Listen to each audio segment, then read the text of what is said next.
Hi hello എല്ലാവർക്കും നമസ്കാരം. Welcome to super notes. Super നോട്ട്സിൻ്റെ പുതിയൊരു യൂട്യൂബ് സെഷനിലേക്ക് എല്ലാവർക്കും സ്വാഗതം. 10ാം ക്ലാസ് യോഗ്യതയുള്ളവർക്ക് എന്തൊക്കെ അവസരങ്ങളാണുള്ളത് അല്ലേ? കേരള PSCയുടെ ഏറ്റവും പുതിയ അസിസ്റ്റന്റ് സെയിൽസ്മാൻ നോട്ടിഫിക്കേഷൻ 10ാം ക്ലാസ് യോഗ്യതയുള്ളവരെ ലക്ഷ്യം വെച്ചുകൊണ്ടാണ് വന്നിട്ടുള്ളത്. അപ്പോൾ നോട്ടിഫിക്കേഷൻ ഡിസംബർ അവസാനം വന്നിരുന്നു. ജനുവരി 29 ആപ്ലിക്കേഷൻ്റെ തീയതി അവസാനിച്ചു. നിങ്ങളിൽ മിക്ക ആളുകളും 10ാം ക്ലാസ് യോഗ്യതയാണല്ലോ, അപ്പോൾ എല്ലാവരും അപ്ലൈ ചെയ്തിട്ടുണ്ടാവാനുള്ള സാധ്യതയുണ്ട്. അപ്പോൾ കഴിഞ്ഞ വർഷത്തെ ലിസ്റ്റിൻ്റെ അവസ്ഥ എന്താണ്, അതിൽ നിന്ന് ഒരുപാട് പേർക്ക് നിയമനം ലഭിച്ചിട്ടുണ്ടോ ഇല്ലേ എന്നുള്ളതൊന്നും ഇനി വരാനിരിക്കുന്ന പരീക്ഷയെക്കുറിച്ച് നമ്മൾ ചിന്തിക്കേണ്ട, അതുമായിട്ട് കമ്പയർ ചെയ്യേണ്ട കാര്യമേ അല്ല. നമ്മുടെ ഉത്തരവാദിത്തം എന്ന് പറയുന്നത് നമുക്കുള്ള വിദ്യാഭ്യാസ യോഗ്യത അനുസരിച്ച് ഒരു പരീക്ഷ വന്നു, അതിനെ കൃത്യമായിട്ട് പഠിക്കുക, ചിട്ടയായിട്ട് ക്രമീകൃതമായിട്ട് പഠിച്ചു മുന്നോട്ട് പോവുക, ആ ജോലി കരസ്ഥമാക്കുക എന്നുള്ളതാണ് അല്ലേ. ഒരു ജോലിയും എനിക്ക് MA വരെ ഞാൻ പഠിച്ചതാണ്, അതുകൊണ്ട് ഞാൻ 10ാം തരം പരീക്ഷ എഴുതില്ല, അങ്ങനെയൊന്നും നമ്മളൊരു ഗവൺമെൻറ് ജോലിയുടെ കാര്യത്തിൽ വാശി പിടിച്ചിട്ട് കാര്യമില്ല. നന്നായിട്ട് പഠിക്കുക. എപ്പോഴും ഞാൻ പറയാറുണ്ട്, ഒരു വേക്കൻസി മാത്രമേ ഉള്ളൂ എങ്കിൽ പോലും ആ ഒരു വേക്കൻസി നമുക്കുള്ളതാണ് എന്ന് കരുതി ഒന്നാമതെത്താൻ വേണ്ടിയിട്ട് വേണം നമ്മൾ പഠിക്കാനും പരിശ്രമിക്കാനും. അപ്പോൾ അസിസ്റ്റൻറ്റ് സെയിൽസ്മാനുമായി ബന്ധപ്പെട്ട് ഏറ്റവും ഇമ്പോർട്ടൻ്റ് ആയിട്ടുള്ളൊരു കാര്യമാണ് ഇന്നത്തെ ഈ സെഷനിൽ ഞാൻ നിങ്ങളോട് പറയാൻ പോകുന്നത്. അപ്പോൾ തമ്മിൽ കാണുമ്പോൾ തന്നെ നിങ്ങൾക്ക് മനസ്സിലായി കാണും, SCERT പാഠപുസ്തകങ്ങൾ അല്ലേ. നമുക്കറിയാം കേരള PSC പോലെ അല്ലെങ്കിൽ ഏതൊരു കോമ്പറ്റീറ്റീവ് എക്സാം ആണെങ്കിലും SCERT NCERT പാഠപുസ്തകങ്ങൾക്ക് വളരെയധികം പ്രാധാന്യമുണ്ട്. പാഠപുസ്തകങ്ങളിലെ സ്റ്റേറ്റ്മെൻറ്റുകൾ അതേപടി എടുത്ത് പരീക്ഷകൾക്ക് ചോദ്യമായി വരാറുണ്ട്. ഇപ്പോൾ നിങ്ങൾ കഴിഞ്ഞ ആഴ്ച നടന്ന നമ്മുടെ സെക്രട്ടേറിയറ്റ് OA പരീക്ഷ അല്ലെ, 10th പ്രിലിമിനറി പരീക്ഷയായിരുന്നു അത്. അങ്ങനെയുള്ള ഏത് പരീക്ഷകൾ, കഴിഞ്ഞ LDC പരീക്ഷ ആയിക്കോട്ടെ, LGS പരീക്ഷ ആയിക്കോട്ടെ, ഏത് പരീക്ഷ എടുത്തു വെച്ച് നോക്കിയാലും SCERT പാഠപുസ്തകങ്ങൾ വളരെയധികം പ്രാധാന്യമുണ്ട്. സ്റ്റേറ്റ്മെന്റ് അതേപടി എടുത്ത് ചോദിക്കും. അപ്പോൾ SCERTയിൽ ഇപ്പോൾ നമുക്കൊരു 5ാം ക്ലാസ് മുതൽ 10ാം ക്ലാസ് വരെയുള്ള പുസ്തകങ്ങൾ എല്ലാം എടുത്തു വെച്ച് നമ്മൾ വായിക്കാൻ പറ്റുമോ? പ്രധാനമായിട്ടും പറയുമ്പോൾ നമ്മുടെ ഹിസ്റ്ററി, ജോഗ്രഫി, എക്കണോമിക്സ്, അതേപോലെ തന്നെ പൊളിറ്റി, അതേപോലെ തന്നെ നമ്മുടെ സയൻസ് വിഷയങ്ങൾ, ഇതിൻ്റെയൊക്കെ മേഖലയിലാണ് നമ്മൾ SCERT പാഠപുസ്തകങ്ങൾ കൂടുതലായിട്ടും സാധാരണ നോക്കാറുള്ളത്. മലയാളം, ഇംഗ്ലീഷ് പോലുള്ള ഭാഷാ വിഷയങ്ങളിലും ഗണിതം പോലുള്ള വിഷയങ്ങളിലുമൊക്കെ SCERT നമ്മൾ നോക്കണ്ട എന്നുള്ളതല്ല, പക്ഷെ അവിടെ എന്തുണ്ട്, കുറച്ചുകൂടി ലിമിറ്റഡ് ആണ്. പക്ഷേ ഇവിടൊക്കെ സ്റ്റേറ്റ്മെൻറ്റ് ചോദ്യങ്ങൾ വരുമ്പോൾ അതുപടി ടെക്സ്റ്റ് ബുക്കുകളിൽ നിന്ന് ചോദിക്കാറുണ്ട്. അപ്പോൾ SCERT ടെക്സ്റ്റ് ബുക്കിന് നമ്മുടെ കോമ്പറ്റീറ്റീവ് എക്സാമുകളുടെ രംഗത്ത് വളരെയധികം പ്രാധാന്യമാണുള്ളതെന്ന് ഞാൻ പറയാതെ തന്നെ നിങ്ങൾക്ക് എല്ലാവർക്കും അറിയാം.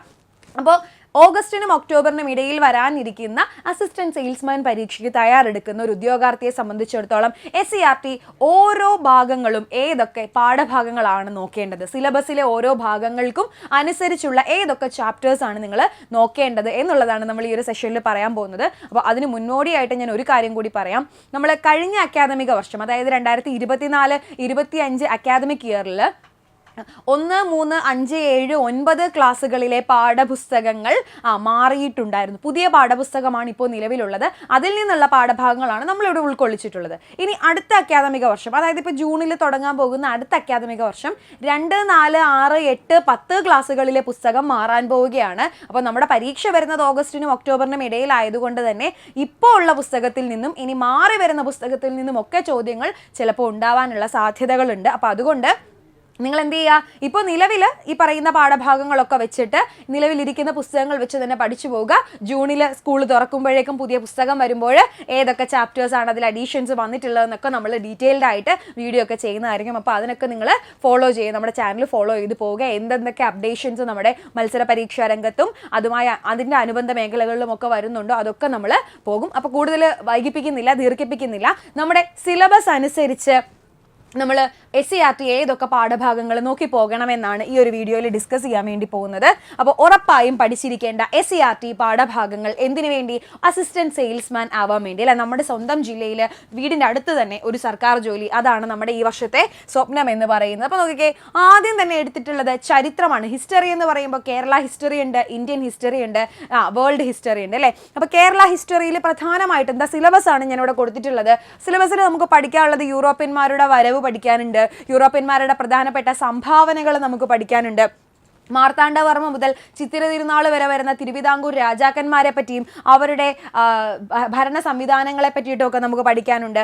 സാമൂഹിക മത നവോത്ഥാന പ്രസ്ഥാനങ്ങൾ അല്ലെ, SNDP, NSS, അതേപോലെ തന്നെ യോഗക്ഷേമ സഭ, നമ്മുടെ അങ്ങനെയുള്ള നവോത്ഥാന പ്രസ്ഥാനങ്ങൾ, അയ്യാ വൈകുണ്ഠസ്വാമികൾ, തൈക്കാട് അയ്യ, ശ്രീനാരായണ ഗുരു തുടങ്ങിയിട്ടുള്ള നിരവധി, നമ്മുടെ പൊയ്കയിൽ കുമാര ഗുരുദേവൻ തുടങ്ങി നിരവധി നവോത്ഥാന നായകന്മാരെ കുറിച്ച് പഠിക്കാനുണ്ട്. അതേപോലെ തന്നെ ദേശീയ പ്രസ്ഥാനത്തെ പറ്റി പഠിക്കാനുണ്ട്. കേരള ചരിത്രത്തിന്റെ സാഹിത്യ സ്രോതസ്സുകൾ പഠിക്കാനുണ്ട്. അതായത് കേരള ചരിത്രം ആധാരമാക്കുന്ന അല്ലെങ്കിൽ കേരള ചരിത്രത്തെ പറ്റിയിട്ടുള്ള പ്രധാനപ്പെട്ട വിവരങ്ങൾ നമുക്ക് ലഭിക്കുന്ന ചരിത്ര സ്രോതസ്സുകൾ. ഇപ്പോൾ നമ്മളെപ്പോഴും പറയാറുണ്ട് കേരള PSC എപ്പോഴും ഒരു പ്രമാണ ഗ്രന്ഥമായിട്ട്, കേരള ചരിത്രത്തിന് ഒരു പ്രമാണ ഗ്രന്ഥമായിട്ട് സ്വീകരിക്കുന്ന ഒരു പുസ്തകമാണ് പ്രൊഫസർ ശ്രീധരൻ മേനോന്റെ കേരള ചരിത്രം എന്ന് പറയുന്നത്. ഇതിനു മുൻപ് നമ്മുടെ 5am ക്ലബിൻ്റെ ക്ലാസ്സുകളിലൊക്കെ ഞാൻ തന്നെ നിങ്ങളോട് പറഞ്ഞിട്ടുണ്ട്, ആ പുസ്തകത്തിൽ നിന്ന് കേരള ചരിത്രം എന്ന് പറയുന്ന പ്രൊഫസർ ശ്രീധരൻ മേനോന്റെ ടെക്സ്റ്റ് ബുക്കുകളിൽ നിന്ന് അതേ സ്റ്റേറ്റ്മെന്റ്, പ്രത്യേകിച്ചും ഈ തിരുവിതാംകൂർ രാജാക്കന്മാർ മാർത്താണ്ഡവർമ്മയെ പറ്റിയിട്ടും മാർത്താണ്ഡവർമ്മയുടെ ഭരണ സംവിധാനങ്ങളെ പറ്റിയിട്ടൊക്കെയുള്ള ചോദ്യത്തിനകത്ത് ഈ പുസ്തകത്തിൽ നിന്നുള്ള ചോദ്യങ്ങളും ഉണ്ടായിരുന്നു. അപ്പോൾ നിങ്ങൾക്ക് കേരള ചരിത്രം പഠിക്കുമ്പോൾ ഒരു പ്രമാണ ഗ്രന്ഥമായിട്ട്, ഒരു റെഫറൻസ് ടെക്സ്റ്റ് ആയിട്ട്, അത് കുത്തിയിരുന്ന് കാണാതെ പഠിക്കണമെന്നല്ല, ഒരു റെഫറൻസ് ടെക്സ്റ്റ് ആയിട്ട് പ്രൊഫസർ ശ്രീധരൻ മേനോന്റെ കേരള ചരിത്രം എന്ന് പറയുന്ന പുസ്തകം നമുക്ക് വെക്കാവുന്നതാണ്. ഓക്കെ, പിന്നെ ഐക്യ കേരള പ്രസ്ഥാനത്തെ പറ്റി പഠിക്കാനുണ്ട്. പിന്നെ 1956, അതായത് ഐക്യ കേരളം നിലവിൽ വന്നതിന് ശേഷം, ഐക്യ കേരള പ്രസ്ഥാനത്തിന് ശേഷം ഉണ്ടായിരുന്ന കേരളത്തിന്റെ സാമൂഹിക രാഷ്ട്രീയ ചരിത്രവും നമുക്ക് കേരള ചരിത്രത്തിന്റെ ഭാഗമായിട്ട് പഠിക്കാനുണ്ട്. ഓക്കെ, അതാണ് നമ്മുടെ സിലബസിൽ പറഞ്ഞിരിക്കുന്നത്. അപ്പോൾ കേരള ചരിത്രം പഠിക്കാനായിട്ട് അടുത്ത അസിസ്റ്റന്റ് സെയിൽസ്മാൻ പരീക്ഷയ്ക്ക് കേരള ചരിത്രം പഠിക്കാനായിട്ട് നമ്മൾ ഏതൊക്കെ പാഠഭാഗങ്ങളെയാണ് നോക്കേണ്ടത്? ആദ്യം 7ാം ക്ലാസ്സിലെ സോഷ്യൽ സയൻസിന്റെ 4ാമത്തെ ചാപ്റ്റർ ഏതാണ്? അനീതിയിൽ നിന്ന് നീതിയിലേക്ക് എന്ന് പറയുന്ന ചാപ്റ്റർ. അനീതിയിൽ നിന്ന് നീതിയിലേക്ക് എന്ന് പറയുന്ന ചാപ്റ്റർ 4 ആണ് 7ാം ക്ലാസ്സിൽ. 7ാം ക്ലാസ് നമുക്കറിയാം പുതിയ പുസ്തകമാണ് അല്ലേ.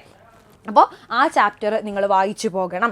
പിന്നെ 7ാം ക്ലാസ്സിലെ തന്നെയാണ് ചാപ്റ്റർ 12 ആണ് ചരിത്രത്തിന്റെ ആധാരശിലകൾ എന്ന് പറയുന്ന പാഠഭാഗം. അപ്പോൾ അനീതിയിൽ നിന്ന് നീതിയിലേക്ക്, ചരിത്രത്തിന്റെ ആധാരശിലകൾ, ഇത് രണ്ടും 7ാം ക്ലാസ്സിലെ പാഠപുസ്തകത്തിലുള്ളതാണ്. അപ്പോൾ അത് കൃത്യമായിട്ട് നോക്കിപ്പോവുക. പിന്നെ 10ാം ക്ലാസ്സിലാണ്, 10ാം ക്ലാസ്സിലെ സോഷ്യൽ സയൻസിന്റെ പുസ്തകമാണ് ചാപ്റ്റർ 8, ഏതാണ്? കേരളം ആധുനികതയിലേക്ക് എന്ന് പറയുന്ന പാഠഭാഗം. കേരളം ആധുനികതയിലേക്ക് എന്ന് പറയുന്ന പാഠഭാഗത്തിലും എന്തുണ്ട്? കേരള ചരിത്രവുമായിട്ട് ബന്ധപ്പെട്ട് ഈ ഒരു സിലബസ് കവർ ചെയ്യാൻ പറ്റുന്ന വിവരങ്ങൾ ഈ 3 ചാപ്റ്റേഴ്സിൽ കിടപ്പുണ്ട്. 7ാം ക്ലാസ്സിന്റെ 2 പാഠങ്ങൾ ഏതൊക്കെയായിരുന്നു? അനീതിയിൽ നിന്ന് നീതിയിലേക്കും ചരിത്രത്തിന്റെ ആധാരശിലകൾ എന്ന് പറയുന്ന പാഠഭാഗവുമാണ്.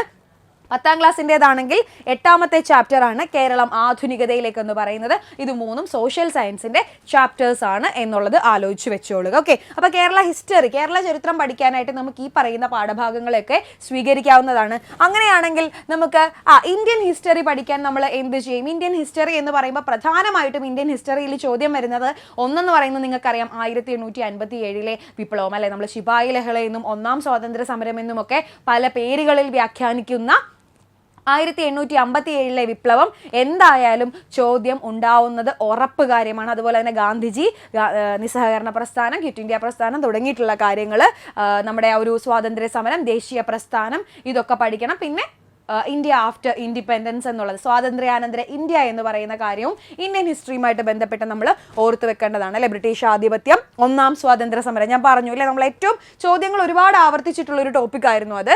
ഇന്ത്യൻ നാഷണൽ കോൺഗ്രസിന്റെ സമ്മേളനങ്ങൾ, രൂപീകരണം, സാമൂഹിക പരിഷ്കരണ പ്രസ്ഥാനങ്ങൾ, അതേപോലെ തന്നെ സ്വദേശി പ്രസ്ഥാനത്തെക്കുറിച്ച്, അന്നത്തെ വർത്തമാനകാല പത്രങ്ങളെക്കുറിച്ച്, അതേപോലെ തന്നെ സ്വാതന്ത്ര്യ സമര ചരിത്രകാലത്തെ സാഹിത്യം. നമ്മൾ കേരള ചരിത്രത്തിൽ പറഞ്ഞതുപോലെ തന്നെ നമ്മുടെ സ്വാതന്ത്ര്യ സമരത്തെക്കുറിച്ച് അടയാളപ്പെടുത്തുന്ന സാഹിത്യകൃതികളുണ്ട്, അതിനെക്കുറിച്ച്.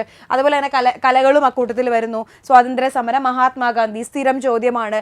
ഇന്ത്യയുടെ സ്വാതന്ത്ര്യാനന്തര കാലഘട്ടം അല്ലെ, പോസ്റ്റ് ഇൻഡിപെൻഡന്റ് ഇന്ത്യ എന്ന് പറയുന്നത്. അതേപോലെ സംസ്ഥാന പുനഃസംഘടന നിർബന്ധമായിട്ടും ചോദ്യം വരുന്നതാണ്. ഇക്കഴിഞ്ഞ 10th പ്രിലിംസിനും സംസ്ഥാന പുനഃസംഘടനയിൽ നിന്ന് ചോദ്യങ്ങൾ വന്നിരുന്നു. പിന്നെ ശാസ്ത്ര സാങ്കേതിക വിദ്യാഭ്യാസ മേഖലയിലെ പുരോഗതി അല്ലെ, ഇന്ത്യ ഇൻഡിപെൻഡന്റ് ആയതിനു ശേഷം, സ്വാതന്ത്ര്യം ലഭിച്ചതിന് ശേഷം ശാസ്ത്ര സാങ്കേതിക സാഹിത്യ മേഖലകളിലൊക്കെ ഉണ്ടായ പുരോഗതി, ഇതിനൊക്കെ നമുക്ക് ഇന്ത്യൻ ഹിസ്റ്ററിയുടെ ഭാഗമായിട്ട് പഠിക്കാനുണ്ട്. അപ്പോൾ ഒരു 4 പാഠഭാഗങ്ങൾ ഇന്ത്യൻ ഹിസ്റ്ററിയിൽ നമുക്ക് എന്ത് ചെയ്യാൻ പറ്റും? ഉപാദാനമായിട്ട്, അടിസ്ഥാനമായിട്ട് സ്വീകരിക്കാൻ പറ്റും. ഒന്നാമത്തേത് 10ാം ക്ലാസ്സിലെയാണ്. 4 പാഠഭാഗങ്ങളും 10ാം ക്ലാസ്സിലെ തന്നെയാണ് കേട്ടോ. 10ാം ക്ലാസ്സിലെ 4, 5, 6, 7 ചാപ്റ്റർ, സോഷ്യൽ സയൻസിന്റെ 4, 5, 6, 7 ചാപ്റ്ററുകൾ ഇന്ത്യൻ ഹിസ്റ്ററി പഠിക്കാനായിട്ട് നമുക്ക് എടുക്കാം.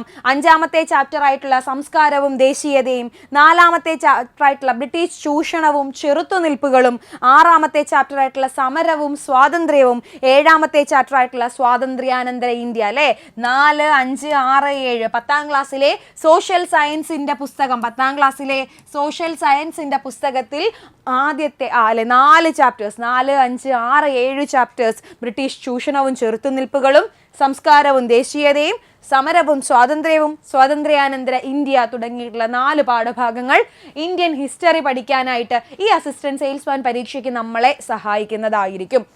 ഓക്കെ, അങ്ങനെയാണെങ്കിൽ അടുത്തത് എന്ന് പറയുന്നത് ലോക ചരിത്രം അല്ലെ, വേൾഡ് ഹിസ്റ്ററി പഠിക്കാൻ നമുക്ക് 7ാം ക്ലാസ്സിന്റെയും 10ാം ക്ലാസ്സിന്റെയും 2 ചാപ്റ്ററുകൾ വീതം ഉപയോഗിക്കാം. ഇംഗ്ലണ്ടിലെ മഹത്തായ വിപ്ലവം, ഗ്രേറ്റ് റവല്യൂഷൻ നമുക്ക് പഠിക്കാനുണ്ട്. അമേരിക്കൻ സ്വാതന്ത്ര്യ സമരം, ഫ്രഞ്ച് വിപ്ലവം, റഷ്യൻ വിപ്ലവം, ചൈനീസ് വിപ്ലവം, 2ാം ലോക മഹായുദ്ധാനന്തരമുള്ള ലോകം, ഐക്യരാഷ്ട്ര സംഘടന, മറ്റുള്ള അന്താരാഷ്ട്ര സംഘടനകൾ, ഇവയെക്കുറിച്ചൊക്കെയാണ് ലോക ചരിത്രവുമായിട്ട് ബന്ധപ്പെട്ട് നമുക്ക് പഠിക്കേണ്ടത്. അതിൽ ഈ പറയുന്ന അമേരിക്കൻ സ്വാതന്ത്ര്യ സമരം, റഷ്യൻ വിപ്ലവം, ഫ്രഞ്ച് വിപ്ലവം ഒക്കെ സ്ഥിരം ചോദ്യമായിട്ട് വരാറുള്ളതാണ്. അപ്പോൾ ഇതിനെക്കുറിച്ചൊക്കെ ഡീറ്റെയിൽഡ് ആയിട്ട് പറയുന്ന 2 ചാപ്റ്ററുകളാണുള്ളത്. ഒന്ന് 7ാം ക്ലാസ്സിലെയും പിന്നൊന്ന് 10ാം ക്ലാസ്സിലെയും സോഷ്യൽ സയൻസിന്റെ പാഠഭാഗങ്ങളാണ്. 7ാം ക്ലാസ്സിലെ വിവേചനത്തിനെതിരെ എന്ന് പറയുന്ന 11ാമത്തെ ചാപ്റ്ററും 10ാം ക്ലാസ്സിലെ സോഷ്യൽ സയൻസ്, അതായത് സോഷ്യൽ സയൻസ് 1 ഹിസ്റ്ററി പുസ്തകത്തിലെ 1ാമത്തെ ചാപ്റ്റർ ആയിട്ടുള്ള ലോകത്തെ സ്വാധീനിച്ച വിപ്ലവങ്ങൾ, അവിടെയാണ് ഈ പറയുന്ന അമേരിക്കൻ, ഇംഗ്ലണ്ട്, അതേപോലെ ഫ്രഞ്ച് വിപ്ലവം, റഷ്യൻ വിപ്ലവം, ചൈനീസ് വിപ്ലവം, ഇങ്ങനെയുള്ള വിപ്ലവങ്ങളെ കുറിച്ചൊക്കെ പറയുന്നത് ആ ഒരു ചാപ്റ്ററിലാണ്. ലോകത്തെ സ്വാധീനിച്ച വിപ്ലവങ്ങൾ എന്ന് പറയുന്ന 10ാം ക്ലാസ്സിലെ സോഷ്യൽ സയൻസിന്റെ 1ാമത്തെ ചാപ്റ്ററിലാണ്. അപ്പോൾ 7ാം ക്ലാസ്സിലെയും 10ാം ക്ലാസ്സിലെയും ഈ പറയുന്ന 2 ചാപ്റ്ററുകൾ വായിച്ചു കഴിഞ്ഞാൽ നിങ്ങൾക്ക് വേൾഡ് ഹിസ്റ്ററിയുമായി ബന്ധപ്പെട്ട അടിസ്ഥാനപരമായിട്ടുള്ള കാര്യങ്ങൾ ഉറപ്പായിട്ടും മനസ്സിലാകുന്നതായിരിക്കും. ഓക്കെ, അപ്പോൾ നമ്മൾ ഹിസ്റ്ററി കംപ്ലീറ്റ് ചെയ്തു അല്ലെ, Kerala history, Indian history, world ഹിസ്റ്ററിക്ക് ഏതൊക്കെ SCERT ചാപ്റ്റേഴ്സ് നോക്കണം. സോഷ്യൽ സയൻസിന്റെ പ്രധാനമായിട്ടും 7ാം ക്ലാസ്സും 10ാം ക്ലാസ്സുമാണ് നമ്മൾ ഫോക്കസ് ചെയ്തിട്ടുണ്ടായിരുന്നത്. ഹിസ്റ്ററിക്ക് 7ാം ക്ലാസ്സിന്റെയും 10ാം ക്ലാസ്സിന്റെയും പുസ്തകങ്ങൾ മതി എന്നുള്ള ധാരണയിൽ നമ്മൾ എത്തി. ഓക്കെ ആണല്ലോ? അങ്ങനെയാണെങ്കിൽ അടുത്തത് ഇനി എന്താണ്? അടുത്തത് ജോഗ്രഫിയാണ്. ഈ പറയുന്നത് പോലെ തന്നെ, ഹിസ്റ്ററി പറയുന്നത് പോലെ തന്നെ world geography, Indian geography, Kerala geography, ഇത് 3 നമുക്ക് പഠിക്കാനുണ്ട്. ആദ്യത്തേതാണ് വേൾഡ് ജോഗ്രഫി, അതായത് ഭൂമിശാസ്ത്രം എന്ന് പറയുമ്പോൾ അതിന്റെ ഭൂമിയുടെ അടിസ്ഥാനപരമായിട്ടുള്ള സവിശേഷതകൾ, ഭൂമിയുടെ ഘടനയെപ്പറ്റി, അന്തരീക്ഷത്തിന്റെ ഘടനയെപ്പറ്റി, അതേപോലെ തന്നെ ആഗോളതാപനം മുതലായിട്ടുള്ള പ്രശ്നങ്ങളെ പറ്റി, അതേപോലെ നമ്മുടെ മാപ്പുകൾ, നമ്മുടെ കാറ്റുകൾ, ഇതിനെക്കുറിച്ചൊക്കെ നമ്മൾ എന്ത് ചെയ്യണം? വേൾഡ് ഹിസ്റ്ററിയുടെ ഭാഗമായിട്ട് നമ്മൾ പഠിക്കും. 7ാം ക്ലാസ്സിന്റെയും 8ാം ക്ലാസ്സിന്റെയും 10ാം ക്ലാസ്സിന്റെയും ചാപ്റ്ററുകളാണ് വേൾഡ് ഹിസ്റ്ററി പഠിക്കാൻ നിങ്ങൾക്ക് ഏറ്റവും ഉപയുക്തമാവുക. 7ാം ക്ലാസ്സിന്റെ 5ാമത്തെ ചാപ്റ്റർ നമ്മുടെ ഭൂമി എന്ന് പറയുന്ന ചാപ്റ്റർ, 7ാം ക്ലാസ്സിന്റെ 9ാമത്തെ ചാപ്റ്റർ ആയിട്ടുള്ള ഭൂമിയെ അറിയാൻ ഭൂപടങ്ങളും ആധുനിക സങ്കേതങ്ങളും എന്ന് പറയുന്ന ഭാഗം, അതേപോലെ 8ാം ക്ലാസ്സിലെ 10ാമത്തെ ചാപ്റ്റർ ഭൂമിയുടെ പുതപ്പ് എന്ന് പറയുന്ന ചാപ്റ്റർ, 10ാം ക്ലാസ്സിലെ 2 ചാപ്റ്ററുകൾ, 2ാമത്തെ ചാപ്റ്ററും 7ാമത്തെ ചാപ്റ്ററും. 10ാം ക്ലാസ്സിലാവുമ്പോൾ സോഷ്യൽ സയൻസ് 2 അല്ലെ, ജോഗ്രഫിയുടെ പുസ്തകം സോഷ്യൽ സയൻസ് 2, അതിൽ 2ാമത്തെയും 7ാമത്തെയും ചാപ്റ്ററുകൾ കാറ്റിന്റെ ഉറവിടം തേടി എന്നുള്ളതും ഋതുഭേദങ്ങളും സമയവും. ഈ ഋതുഭേദങ്ങളും സമയവും എന്നുള്ളതിനകത്താണ് നമ്മുടെ ഉത്തരായനം, ദക്ഷിണായനം, അതേപോലുള്ള കാര്യങ്ങൾ വരുന്നത്. നമ്മുടെ സമയം കണക്കാക്കുന്നതിനെ പറ്റിയിട്ടുള്ള കാര്യങ്ങളൊക്കെ എവിടെ വരുന്നത്? നമ്മുടെ ഈ ഒരു ചാപ്റ്ററിലാണ്. ഋതുഭേദങ്ങളും സമയവും എന്ന് പറയുന്ന ചാപ്റ്ററിൽ വരുന്നുണ്ട്. അപ്പോൾ ഇതൊക്കെ കൃത്യമായിട്ട് പഠിച്ചു വെച്ചോണം. കാറ്റിന്റെ ഉറവിടം തേടിയിൽ പ്രാദേശികവാദങ്ങൾ സ്ഥിരമായിട്ട് ചോദ്യമായിട്ട് വരാറുള്ളതാണ്. അപ്പോൾ ഇത്രയും പാഠഭാഗങ്ങൾ 7ലെയും 8ലെയും 10ലെയും ഈ 5 ചാപ്റ്ററുകൾ പഠിച്ചു കഴിഞ്ഞാൽ നിങ്ങൾക്ക് വേൾഡ് ഹിസ്റ്ററി, ലോക ഭൂമിശാസ്ത്രത്തിൽ നിന്നുള്ള ചോദ്യങ്ങൾക്ക് ഈസിലി മാർക്ക് സ്കോർ ചെയ്യാൻ വേണ്ടി പറ്റും. 1 മാർക്ക് നിങ്ങൾക്ക് നെഗറ്റീവ് വീഴില്ല. ഓക്കെ അല്ലേ? അങ്ങനെയാണെങ്കിൽ നമുക്ക് ഇന്ത്യൻ ജോഗ്രഫിയെയും കേരള ജോഗ്രഫിയും കൂടെ പഠിക്കണം. ഇന്ത്യൻ ജോഗ്രഫി എന്ന് പറയുമ്പോൾ ഭൂപ്രകൃതി, അതിന്റെ സവിശേഷതകൾ, ഉത്തരപർവ്വത മേഖല അല്ലേ, സ്ഥിരം ചോദ്യമാണ്. നദികള്, ഉത്തര മഹാസമതലം, ഉപദ്വീപീയ പീഠഭൂമി, തീരദേശത്തെക്കുറിച്ച്, കാലാവസ്ഥ അല്ലെ, നമ്മുടെ സസ്യപ്രകൃതിയെക്കുറിച്ച് പഠിക്കണം. കൃഷി വരണം, ധാതുക്കളും വ്യവസായങ്ങളെയും പറ്റി പഠിക്കണം. ഊർജ സ്രോതസ്സുകളെ പറ്റി ചോദ്യം വരാറുണ്ട്. നമ്മുടെ റോഡ്, അതേപോലെ തന്നെ റെയില്, വ്യോമ ഗതാഗത സംവിധാനങ്ങളെ പറ്റിയിട്ടൊക്കെയാണ് ഇന്ത്യൻ ജോഗ്രഫിയിൽ നമ്മൾ പഠിക്കുന്നത്. ഇന്ത്യൻ ജോഗ്രഫി പഠിക്കാനായിട്ട് 7, 9, 10 മെജോറിറ്റി നിങ്ങൾ നോക്കിക്കേ 9ാം ക്ലാസ്സിന്റെ പുസ്തകങ്ങളാണ് കേട്ടോ. 9ാം ക്ലാസ്സിലെ ജോഗ്രഫി പാഠഭാഗങ്ങളാണ് ഇന്ത്യൻ ജോഗ്രഫി പഠിക്കാനായിട്ട് നമുക്ക് ഏറ്റവും കൂടുതൽ സ്വീകരിക്കാൻ കഴിയുന്നത്. അതിൽ 9ാം ക്ലാസ് എന്ന് പറയുമ്പോൾ മാറി വന്ന ടെക്സ്റ്റ് ബുക്ക് ആണല്ലേ, പുതിയ ടെക്സ്റ്റ് ബുക്ക് ആണ്. അതുകൊണ്ട് നല്ല പോലെ നിങ്ങൾ ശ്രദ്ധിച്ച് വേണം ആ പുസ്തകങ്ങൾ കൈകാര്യം ചെയ്യാൻ, വായിച്ചു നോക്കാനായിട്ട്. പുതിയ ഒരുപാട് കാര്യങ്ങൾ അതിൽ അപ്ഡേറ്റ് ചെയ്തിട്ടുണ്ട്. അപ്പോൾ 7ാം ക്ലാസ്സിലെ 6ാമത്തെ ചാപ്റ്റർ ആയിട്ടുള്ള ഇന്ത്യൻ ഉപഭൂഖണ്ഡം, 9ാം ക്ലാസ്സിലെ ചാപ്റ്റർ 1, 2, 3, 7, 8 1, 2, 3, 7, 8 ചാപ്റ്ററുകൾ 9ാം ക്ലാസ്സിലേത് ഏതൊക്കെ? ലോകത്തിന്റെ നെറുകയിൽ, വിശാല സമതല ഭൂവിൽ, ഭൗമ ചരിത്രം ഉറങ്ങുന്ന പീഠഭൂമി, മണലാരണ്യങ്ങളിലൂടെ, അതുപോലെ തന്നെ തീരങ്ങളിലൂടെ. ഇത്രയും ചാപ്റ്ററുകളാണ് 9ാം ക്ലാസ്സിലെ സോഷ്യൽ സയൻസ് ജോഗ്രഫി ഭാഗത്ത് നിന്ന് നമുക്ക് ഇന്ത്യൻ ജോഗ്രഫി പഠിക്കാനായിട്ട് എടുക്കാൻ പറ്റുന്നത്. പിന്നെ 10ാം ക്ലാസ്സിലെ 8ാമത്തെ ചാപ്റ്റർ ആയിട്ടുള്ള ഇന്ത്യൻ സാമ്പത്തിക ഭൂമിശാസ്ത്രം എന്ന് പറയുന്ന പാഠഭാഗവും നമുക്ക് ഇന്ത്യൻ ഭൂമിശാസ്ത്രം, ഇന്ത്യൻ ജോഗ്രഫി പഠിക്കാനായിട്ട് സ്വീകരിക്കാവുന്നതാണ് കേട്ടോ. അപ്പം മെജോറിറ്റി വന്നേക്കുന്നത് 9ാം ക്ലാസ്സിൻ്റെ കേട്ടോ. 9ാം ക്ലാസ്സിൻ്റെ പാഠഭാഗങ്ങളാണ് ഇന്ത്യൻ ജോഗ്രഫി പഠിക്കാൻ ഏറ്റവും കൂടുതൽ നമുക്ക് സ്വീകരിക്കാൻ കഴിയുന്നത്. അത് നോട്ട് ചെയ്ത് തന്നെ പോകണം കേട്ടോ. അപ്പോൾ ഇന്ത്യൻ ജോഗ്രഫി കഴിഞ്ഞു. അടുത്തത് ഇനി എന്താണ്? കേരള ജോഗ്രഫിയാണ്. കേരളത്തിന്റെ ഭൂപ്രകൃതി, അതേപോലെ അതിൻ്റെ സവിശേഷതകൾ, നമ്മുടെ നദികൾ, അതേപോലെ തന്നെ കാലാവസ്ഥ, നമ്മുടെ വനം, വന്യജീവി, അതേപോലെ തന്നെ കൃഷിയുടെ ഗവേഷണ സ്ഥാപനങ്ങൾ. ഇന്ത്യൻ ജോഗ്രഫി പറഞ്ഞതുപോലെ തന്നെ ധാതുക്കൾ, വ്യവസായം, അതേപോലെ ഊർജ്ജ സ്രോതസ്സുകൾ, നമ്മുടെ കേരളത്തിലെയും റോഡ്, ജല, റെയിൽ ഗതാഗതത്തെ പറ്റിയൊക്കെ നമുക്ക്, വ്യോമഗതാഗതത്തെ പറ്റിയിട്ടൊക്കെ പഠിക്കണം. അപ്പോൾ കേരള ജോഗ്രഫി പഠിക്കാൻ ഏറ്റവും അടിപൊളിയായിട്ടുള്ള 2 ചാപ്റ്റേഴ്സ് എന്ന് പറയുന്നത് 5ാം ക്ലാസ്സിലെയും 6ാം ക്ലാസ്സിലെയും ചാപ്റ്റേഴ്സ് ആണ്. 5ാം ക്ലാസ്സിലെ 8ാമത്തെ ചാപ്റ്ററും 6ാം ക്ലാസ്സിലെ 3ാമത്തെ ചാപ്റ്ററും സോഷ്യൽ സയൻസ് പുസ്തകത്തില് നാടറിയാൻ എന്ന് പറയുന്നതും കേരളം, മണ്ണും മഴയും മനുഷ്യനും എന്ന് പറയുന്ന ഈ 2 ചാപ്റ്ററുകളിൽ നിന്നാണ് കേരള ജോഗ്രഫിക്ക് ഏറ്റവും കൂടുതൽ നമുക്ക് റിസോഴ്സുകൾ കിട്ടുക. അപ്പോൾ SCERT പാഠപുസ്തകങ്ങളെ നിങ്ങൾ അവലംബമാക്കുകയാണെങ്കിൽ കേരള ഹിസ്റ്ററി പഠിക്കാൻ ഈ 2 പാഠഭാഗങ്ങൾ നിങ്ങൾക്ക് മതിയാവും. ഓക്കെ അല്ലേ? അങ്ങനെയാണെങ്കിൽ നമ്മൾ ഹിസ്റ്ററി കഴിഞ്ഞു, ജോഗ്രഫി കഴിഞ്ഞു. ഇനി അടുത്തത് പൊളിറ്റിയുടെ ഭാഗം, അല്ലെ ഇന്ത്യൻ ഭരണഘടന എന്ന് പറയുന്നത് 5 മാർക്കിന്റെ ചോദ്യങ്ങളാണ് ഇന്ത്യൻ ഭരണഘടനയിൽ നിന്ന് വരുന്നത്.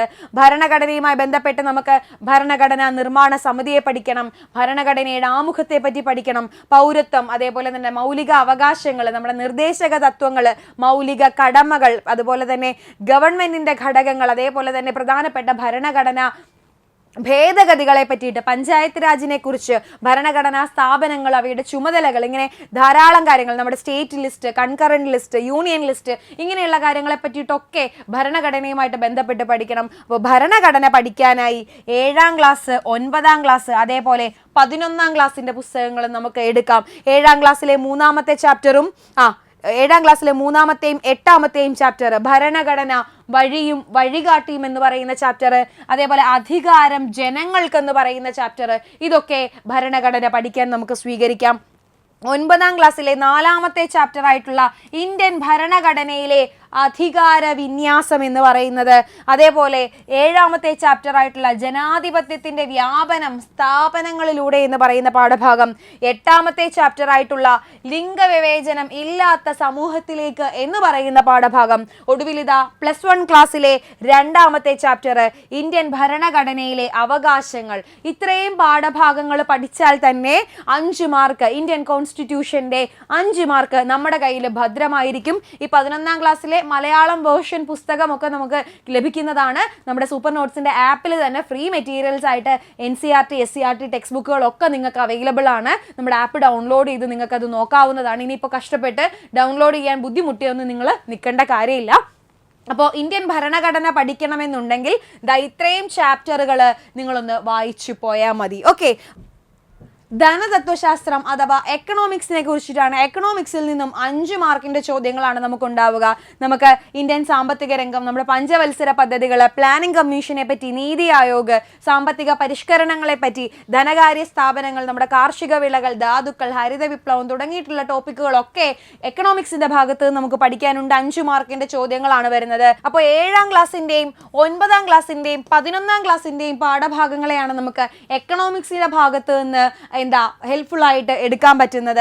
അപ്പോൾ നോക്കിക്കേ, 7ാം ക്ലാസ്സിലെ 7ാമത്തെ ചാപ്റ്റർ ഭക്ഷ്യോൽപാദനം മുതൽ ഭക്ഷ്യസുരക്ഷ വരെ എന്ന് പറയുന്ന പാഠഭാഗം, 9ാം ക്ലാസ്സിന്റെ 5ാമത്തെ ചാപ്റ്റർ ഇന്ത്യൻ സമ്പദ്ഘടന വിവിധ മേഖലകളിലൂടെ എന്ന് പറയുന്ന ചാപ്റ്റർ, 7ാം ക്ലാസ്സിന്റെ 10ാമത്തെ ചാപ്റ്റർ ബജറ്റ് വികസനത്തിന്റെ നേർരേഖ എന്ന് പറയുന്ന ചാപ്റ്റർ, 11ാം ക്ലാസ്സിന്റെ 2ഉം 3ഉം ചാപ്റ്ററുകൾ ഇന്ത്യൻ സമ്പദ്ഘടന 1950 മുതൽ 1990 വരെ, ഉദാരവൽക്കരണം, സ്വകാര്യവൽക്കരണം, ആഗോളവൽക്കരണം, ഈ ചാപ്റ്ററുകളൊക്കെ പഠിച്ചു കഴിഞ്ഞാൽ എക്കണോമിക്സ് നമ്മുടെ കയ്യിൽ ഭദ്രമായിരിക്കും. ഓക്കെ, അപ്പോൾ എക്കണോമിക്സിന്റെ 5 മാർക്ക് നമുക്ക് കിട്ടും ഈ ചാപ്റ്റേഴ്സ് കൃത്യമായ രീതിയിൽ നിങ്ങൾ അനലൈസ് ചെയ്ത് പോവുകയാണെങ്കിൽ. അങ്ങനെയാണെങ്കിൽ അടുത്തത് 5 മാർക്കിന് ചോദിക്കുന്നതാണ് കേരളം ഭരണവും ഭരണ സംവിധാനങ്ങളും അല്ലേ.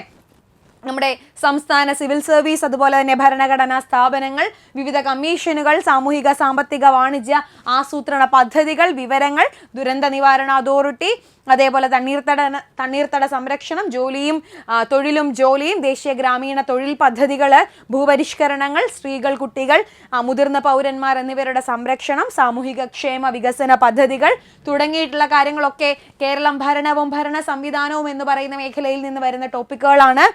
അപ്പോൾ 10ാം ക്ലാസ്സിലെ 2 ചാപ്റ്ററുകൾ ഈ ഒരു ടോപ്പിക്കിന്, ഈ ഒരു സിലബസിലെ ഭാഗത്തിന് നമുക്ക് ഉപകാരപ്പെടും. Chapter 3ഉം chapter 9ഉം. പൊതുഭരണം എന്ന് പറയുന്ന ചാപ്റ്റർ 3, അവിടെയാണ് സംസ്ഥാന സിവിൽ സർവീസ് പോലുള്ള കാര്യങ്ങളൊക്കെ നമ്മൾ പറയുന്നത്. ഇനി രാഷ്ട്രവും രാഷ്ട്രതന്ത്ര ശാസ്ത്രവും എന്ന് പറയുന്ന 9ാമത്തെ ചാപ്റ്റർ, രണ്ടും 10ാം ക്ലാസ്സിന്റെ ചാപ്റ്ററുകളാണ്. 10ാം ക്ലാസ്സിന്റെ ഈ 2 ചാപ്റ്ററുകൾ നോക്കിക്കഴിഞ്ഞാൽ കേരള ഭരണം, ഭരണ സംവിധാനം തുടങ്ങിയിട്ടുള്ള കാര്യങ്ങളുമായിട്ട് ബന്ധപ്പെട്ട് ഒരു പ്രാഥമിക അറിവ്, ധാരണ നമുക്ക് ലഭിക്കുന്നതായിരിക്കും. ഓക്കെ, അപ്പൊ നമ്മൾ ഹിസ്റ്ററി, ജോഗ്രഫി, അതുപോലെ തന്നെ എക്കണോമിക്സ്, പൊളിറ്റി, ഭരണം, ഭരണ സംവിധാനം ഇതൊക്കെ പറഞ്ഞു. ഇനി നമുക്കുള്ളത് സയൻസിന്റെ പോർഷൻസ് ആണ് അല്ലേ. നമ്മുടെ ജീവശാസ്ത്രവും പൊതുജനാരോഗ്യവും, അതേപോലെ തന്നെ ഭൗതിക ശാസ്ത്രം, പിന്നെ രസതന്ത്രം, കെമിസ്ട്രി നമുക്ക് പറയേണ്ടതായിട്ടുണ്ട്. ഈ വിഷയങ്ങൾക്കും നമുക്ക് ഏതൊക്കെ SCERT പാഠപുസ്തകങ്ങളെ അവലംബമാക്കാം. അപ്പൊ നോക്കിക്കേ, ജീവശാസ്ത്രവും പൊതുജനാരോഗ്യവും കൂടി 6 മാർക്കിനാണ് അല്ലെ. മെജോറിറ്റി മാർക്ക് ഏതേത് മേഖലകളിൽ പോയിരിക്കുന്നു എന്നുള്ളതിന്റെ അടിസ്ഥാനത്തിലാണ് ഞാൻ ഇന്ന് ഈ ഒരു സെഷൻ നിങ്ങളുടെ മുമ്പിൽ അവതരിപ്പിക്കുന്നത്. അപ്പോൾ 6 മാർക്കാണ് ജീവശാസ്ത്രവും പൊതുജന ആരോഗ്യവും കൂടിയിട്ട്.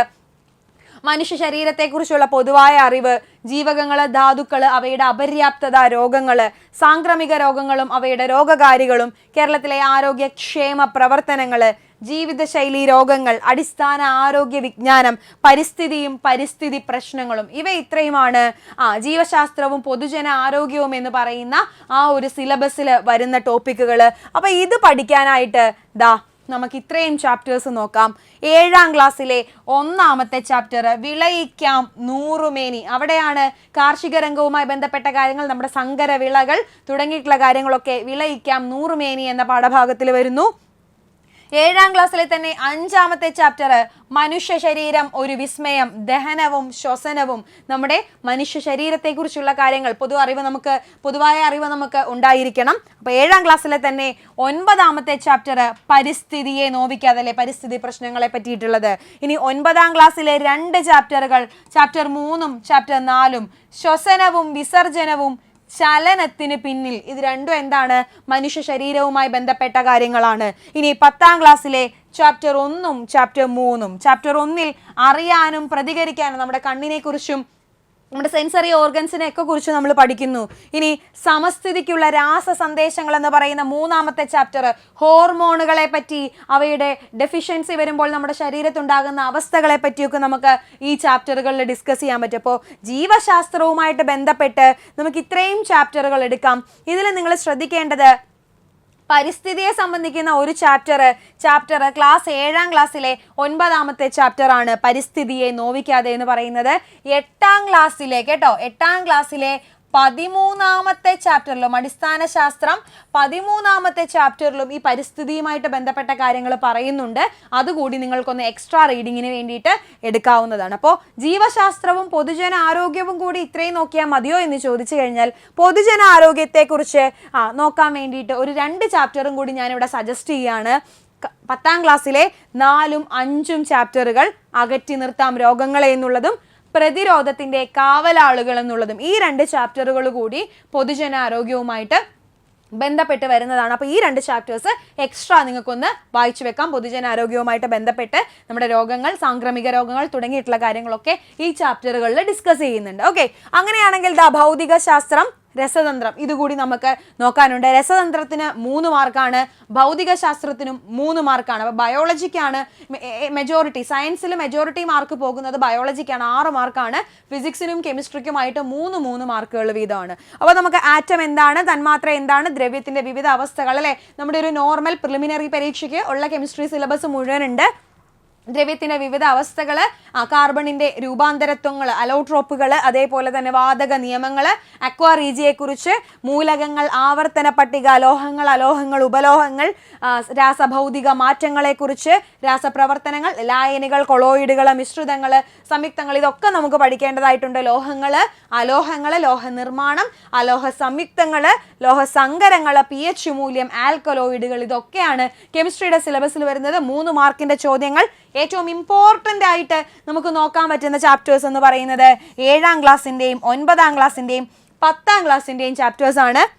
7ാം ക്ലാസ്സിൻ്റെ 2ാമത്തെ ചാപ്റ്റർ ആസിഡുകളും ബേസുകളും, വിവിധ ആസിഡുകളെ പറ്റി, ഓരോരോ സബ്സ്റ്റൻസുകളിലും അടങ്ങിയിരിക്കുന്ന ആസിഡുകളെ പറ്റിയൊക്കെ ഈ ചാപ്റ്ററിൽ പറയുന്നുണ്ട്. ആസിഡുകളെയും ബേസുകളെയും തിരിച്ചറിയാനുള്ള ഇൻഡിക്കേറ്റേഴ്സിനെ, ഇപ്പോൾ മീഥൈൽ ഓറഞ്ച് പോലുള്ള ഇൻഡിക്കേറ്റേഴ്സിനെ പറ്റിയിട്ടൊക്കെ ഈ ഒരു ചാപ്റ്ററിൽ പറയുന്നുണ്ട്. ഇനി 9ാം ക്ലാസ്സിലെ 1ഉം 2ഉം 6ഉം ചാപ്റ്ററുകൾ. 1ാമത്തെ ചാപ്റ്ററാണ് ആറ്റത്തിന്റെ ഘടന, സ്ഥിരം ചോദ്യം വരുന്ന ഒരു ചാപ്റ്ററാണ്. 2ാമത്തേതാണ് പീരിയോഡിക് ടേബിളിന്റെ ചാപ്റ്റർ. 6ാമത്തെ ചാപ്റ്റർ ലായനികൾ, ലായനി സൊല്യൂഷൻ എന്താ, കൊളോയിഡ് എന്താ, സസ്പെൻഷൻ എന്താ എന്നൊക്കെ നമ്മൾ പഠിക്കുന്നത് അവിടെയാണ്. അപ്പോൾ ആറ്റത്തിന്റെ ഘടനയും പീരിയോഡിക് ടേബിളും ലായനികളും ഓർത്തു വെക്കുക. 10ാം ക്ലാസ്സിന്റെ 4ാമത്തെ ചാപ്റ്റർ ലോഹ നിർമ്മാണം. 10ാം ക്ലാസ്സിന്റെ 4ാമത്തെ ചാപ്റ്റർ അയിരുകൾ എന്താണ്, ധാതുക്കൾ എന്താണ്, ലോഹ നിർമ്മാണത്തിന്റെ വിവിധ മെറ്റലർജി, ലോഹ നിഷ്കർഷണത്തിന്റെ വിവിധ സ്റ്റേജസ് എന്തൊക്കെയാണ്, ഇതൊക്കെ ഈ ചാപ്റ്ററിൽ ഡീറ്റെയിൽ ആയിട്ട് പറയുന്നുണ്ട്. അപ്പോൾ ബേസിക് ആയിട്ട് കെമിസ്ട്രിയിലെ 3 മാർക്ക് സ്കോർ ചെയ്യാൻ നമുക്ക് ഈ 5 ചാപ്റ്റേഴ്സ് മതിയാകും. ഈ 5 ചാപ്റ്ററിൽ ഒരു സാമാന്യ ധാരണ വരുത്തി വെച്ചാൽ മതി. ഇനി 3 മാർക്കേ ഉള്ളുവെങ്കിൽ പോലും ഫിസിക്സിന്റെ സിലബസ് സാമാന്യം ദൈർഘ്യമേറിയതാണ്. ഭൗതിക ശാസ്ത്രത്തിന്റെ ശാഖകൾ, ദ്രവ്യത്തെ പറ്റി ഇവിടെയും പറയണം, യൂണിറ്റുകൾ, യൂണിറ്റ്സ് ആൻഡ് മെഷർമെന്റ്, യൂണിറ്റുകളും അളവുകളെയും പറ്റി പറയണം. ചലനം, ന്യൂട്ടന്റെ ചലന നിയമങ്ങളെ കുറിച്ച് അല്ലെ, ഒന്നാം ചലന നിയമം, 2ാം ചലന നിയമം, 3ാം ചലന നിയമം, അത് ഉപയോഗപ്പെടുത്തുന്ന സന്ദർഭങ്ങൾ, അതേപോലെ തന്നെ ബഹിരാകാശ നേട്ടങ്ങൾ, ISROയുടെ ബഹിരാകാശ നേട്ടങ്ങൾ പഠിക്കണം. പിന്നെ പ്രകാശം, ഒപ്റ്റിക്സ് അല്ലെ, ലെൻസ്, ദർപ്പണം, അതേപോലെ തന്നെ സമവാക്യങ്ങൾ, പ്രകാശ സമവാക്യങ്ങൾ, അതേപോലെ തന്നെ പ്രകാശ പ്രതിഭാസങ്ങൾ, നമ്മൾ മഴവില്ലുണ്ടാകുന്ന അല്ലെ പ്രകീർണനം തുടങ്ങിയിട്ടുള്ള, വിസരണം തുടങ്ങിയിട്ടുള്ള വിവിധ പ്രകാശ പ്രതിഭാസങ്ങൾ, അതേപോലെ തന്നെ ഇലക്ട്രോമാഗ്നറ്റിക് സ്പെക്ട്രത്തെ പറ്റി, UV റേസ്, ഇൻഫ്രാറെഡ് റേസ്, അതേപോലെ തന്നെ എക്സ്-റേസ്, ഫോട്ടോ ഇലക്ട്രിക് എഫക്റ്റ് തുടങ്ങിയിട്ടുള്ള കാര്യങ്ങളെ പറ്റിയിട്ടൊക്കെ നമ്മൾ ഫിസിക്സിൽ പഠിച്ചു പോകേണ്ടതായിട്ടുണ്ട്. ശബ്ദത്തെ പറ്റി, ബലത്തെ പറ്റി, ഗുരുത്വാകർഷണത്തെ പറ്റി, താപം, പ്രവൃത്തി, ഇവയെക്കുറിച്ചൊക്കെ നമ്മൾ എവിടെ പഠിക്കണം? ഫിസിക്സിന്റെ 3 മാർക്കിന് വേണ്ടി പഠിക്കണം. ഇതെല്ലാം കൂടി പഠിക്കണമെങ്കിൽ നമുക്ക് ഈ പറയുന്ന 6 7 ചാപ്റ്ററുകൾ മതിയാകും. 7ാം ക്ലാസ്സിലെയും 8ാം ക്ലാസ്സിലെയും 9ാം ക്ലാസ്സിലെയും 7, 8, 9 ക്ലാസ്സുകളിലെ പുസ്തകങ്ങളാണ് വേണ്ടത്.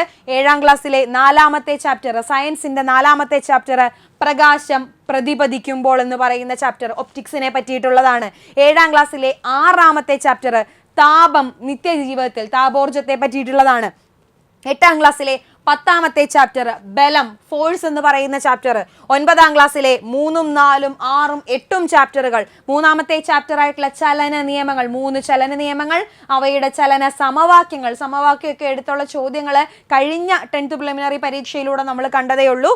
അതേപോലെ തന്നെ 4ാമത്തെ ചാപ്റ്റർ ആയിട്ടുള്ള ഗുരുത്വാകർഷണം, 6ാമത്തെ ചാപ്റ്റർ ആയിട്ടുള്ള പ്രവൃത്തിയും ഊർജവും, 8ാമത്തെ ചാപ്റ്റർ ആയിട്ടുള്ള ശബ്ദം.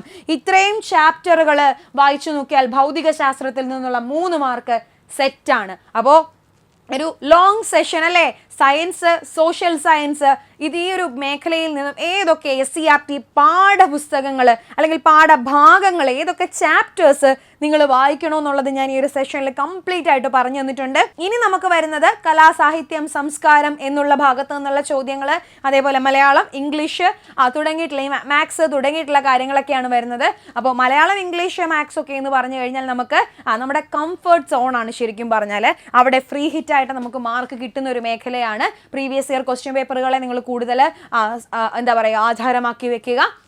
കലാസാഹിത്യം സംസ്കാരം സ്പോർട്സിൻ്റെ മേഖലയാണെങ്കിലും പ്രീവിയസ് ക്വസ്റ്റ്യൻസും അതേപോലെ തന്നെ നമ്മുടെ കറണ്ട് അഫെയറുകളും ഒക്കെ അവിടെ കൂടുതലായിട്ട് വർക്കൗട്ട് ആവാനുള്ള സാധ്യതകളുണ്ട്. അപ്പോൾ SCERT ഫോക്കസ്ഡ് ആയിട്ട് നമ്മൾ പോകുമ്പോൾ നമ്മൾ ഹിസ്റ്ററി, ജോഗ്രഫി, എക്കണോമിക്സ്, പൊളിറ്റി, അതേപോലെ തന്നെ നമ്മുടെ ഭരണം, അഡ്മിനിസ്ട്രേഷൻ്റെ മേഖല, അതേപോലെ തന്നെ സയൻസ് വിഷയങ്ങൾ, ഇതൊക്കെ SCERT പാഠപുസ്തകങ്ങളിൽ നിന്ന് സ്റ്റേറ്റ്മെൻറ്റ് തരത്തിൽ ചോദ്യങ്ങൾ വരാനുള്ള സാധ്യതകളുണ്ട്. അപ്പോൾ ഈ ഒരു സെഷനിൽ നിങ്ങൾക്ക് ഇത്രയും കാര്യങ്ങൾ പറഞ്ഞു തന്നു. അപ്പോൾ ഇനിയൊരു ഡൗട്ട് ഉണ്ടാകും, ഈ ചാപ്റ്റേഴ്സ് എല്ലാം ഞങ്ങൾ കുത്തിയിരുന്ന് വായിക്കേണ്ടേന്ന്.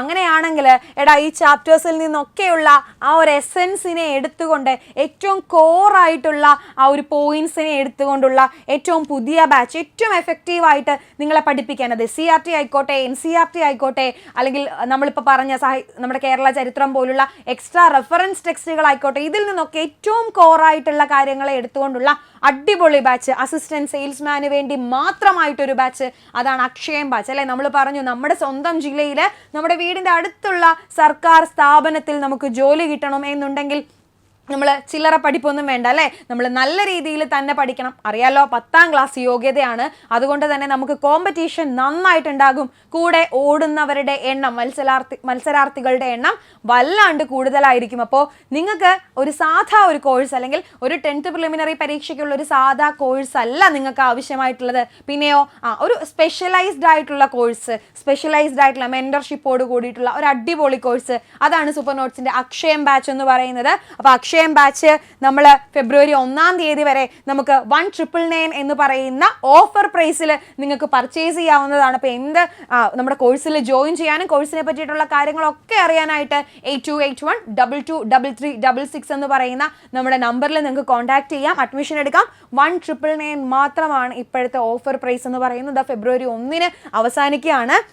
അപ്പോൾ അക്ഷയം ബാച്ച് നിങ്ങളുടെ സർക്കാർ ജോലി എന്ന് പറയുന്ന സ്വപ്നം അല്ലെ, ഒരു അക്ഷയം നിങ്ങളുടെ ജീവിതത്തിൽ ഒരു ഒരു അക്ഷയ തൃതീയ അല്ലെങ്കിൽ ഒരു സമൃദ്ധി ഉണ്ടാവാൻ വേണ്ടിയിട്ട് നമ്മൾ നിങ്ങളുടെ കൂടെ ഉണ്ടാകും, സൂപ്പർ നോട്ട്സ് കൂടെ ഉണ്ടാകും. അപ്പം മറക്കണ്ട, അക്ഷയം ബാച്ച് ഫെബ്രുവരി 1-ന് നമ്മുടെ ഓഫർ അവസാനിക്കുകയാണ്. 1999 ആണ് ഫീസ്. ഈ പറയുന്ന SCERT ചാപ്റ്റേഴ്സും റെഫറൻസ് ടെക്സ്റ്റുകളും ഒക്കെ അടക്കം പ്രീവിയസ് ക്വസ്റ്റ്യൻ പേപ്പേഴ്സിനെയും ഒക്കെ നിങ്ങൾക്ക് മനസ്സിലാക്കി തരും വിധം ഏറ്റവും നല്ല ക്വാളിറ്റി കണ്ടന്റ് നിങ്ങൾക്ക് പ്രദാനം ചെയ്യും വിധമുള്ള അടിപൊളി കോഴ്സാണ് അക്ഷയം. അപ്പോൾ മറക്കാതെ തന്നെ അക്ഷയം ബാച്ചിൽ ജോയിൻ ചെയ്യുക.